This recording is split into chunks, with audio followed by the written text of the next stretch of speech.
Kia ora team, Mr. Dharma here. Today I want to talk to you about a few identities in trigonometry. And I'm going to build to these identities using some known facts that we have. Okay, so suppose I have the angle theta here. We have the opposite on this side. We have the hypotenuse on this side. We have the adjacent on this side. We can all kind of agree that these are three sides of a right triangle. Let me indicate that with a right symbol. Okay, now what I want to do is I want to actually pick some values of this.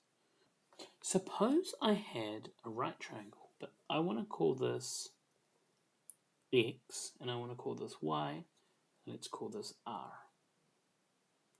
Okay, if we do that, we have these trig ratios, and these should be fairly familiar to you.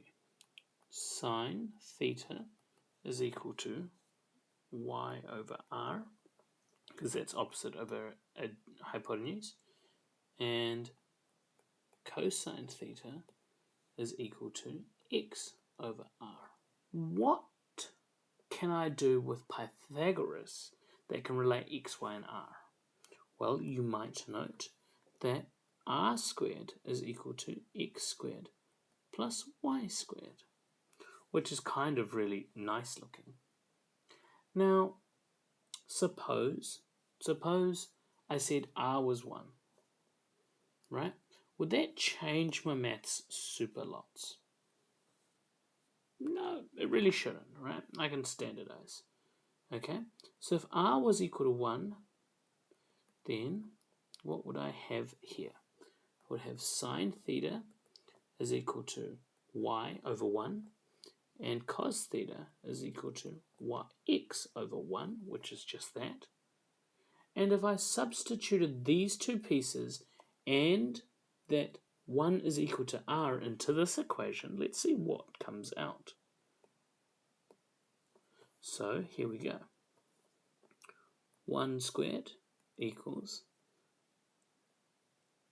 cos squared, and note how I write cos squared. I put the squared on the cos, plus sine squared equals 1.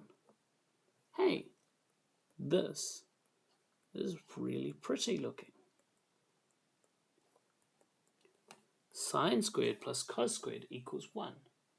This is called a Pythagorean identity. Look at that for a surprise. I wrote that at the top. So a Pythagorean identity is something that is derived from Pythagoras. So regardless of what theta is, this identity will hold true. And it doesn't need for r to be 1. I could have done it the other way around, and I could have just substituted, made y the subject, and we would have had y equals r sine theta, and x is equal to r cosine theta. I want you to remember this for later on this year.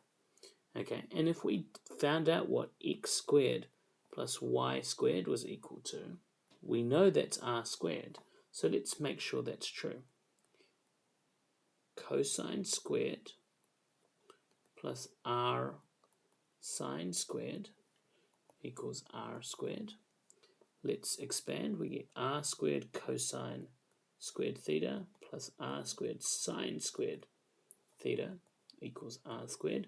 If we factor an r squared out here,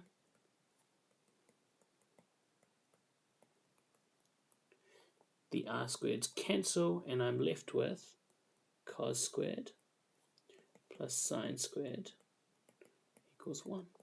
And that Pythagorean identity comes back out. So yeah, you could have just made r1, but it works out the other way too. So this is called the Pythagorean identity. But it's not the only Pythagorean identity that we will see in this course. We can do a lot of really cool things to manipulate this Pythagorean identity to give us more Pythagorean identities. So let's do that here. Let's take cosine squared plus sine squared theta. Let's divide everything by cosine squared.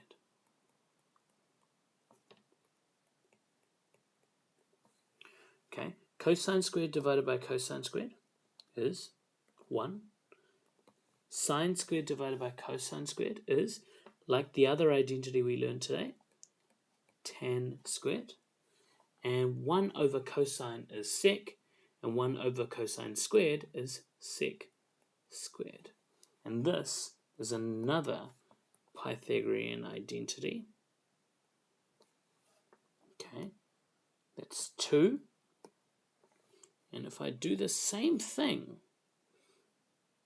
but this time I divide both by sine theta, let's see what happens. Sine squared theta on the bottom, sine squared theta on the bottom, and sine squared theta on the bottom. Well, cos squared divided by sine squared, like we learnt with our identity, is cot squared theta. Sine squared divided by sine squared is 1, and 1 over sine is cosec. 1 over sine squared is cosec theta squared. So this is another Pythagorean identity. So we have 1, 2, 3. And as you go through and look at these identities, actually I probably should call these 2 and 3 respectively, because that one's the main one. These become quite useful identities for us in the future. Okay. So these are the 3 Pythagorean identities, and these can be added to the other identities that we found earlier today. So hopefully this has been helpful to you. All the best, Mr. Dharma.